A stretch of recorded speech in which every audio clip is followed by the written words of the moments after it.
Welcome to our channel. আজকে গরমের মধ্যে তো তরমুজের একটা শরবত করে আপনাদের দেখাচ্ছি।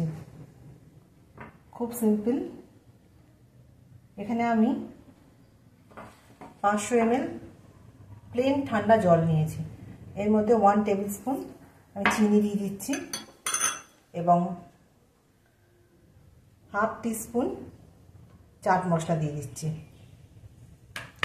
এবং একটু টেবিল সল্ট আমি দিয়ে দিচ্ছি। এটা একটু ভিজুক এখন। আর তরমুজ আমি কেটে রেখেছিলাম ফ্রিজে স্লাইস করে, সেটা আমি জুস বানিয়ে নিয়েছি কিছুটা পরিমাণ। এটা তরমুজের জুস। এটাকে আমি ভালো করে মিশিয়ে নিচ্ছি প্রথমে।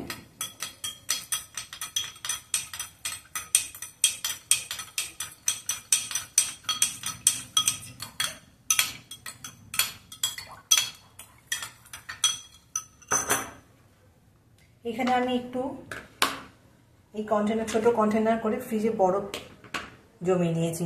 বরফ এমনি প্লেন জল, তার মধ্যে কিছু তরমুজের আমি স্লাইস দিয়েছি ডেকোরেশন করার জন্য, দেখতে ভালো লাগবে তাই জন্য। এখন আমি তরমুজের জুসটা এই সিরাপের মধ্যে মিশিয়ে দিলাম খানিকটা।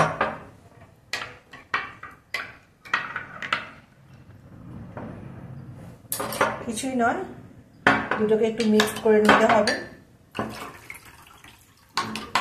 কিছুটা শরবত আমি কাপে রাখবো সার্ভ করার জন্য, আর কিছুটা আমি ফ্রিজে জমতে দেবো।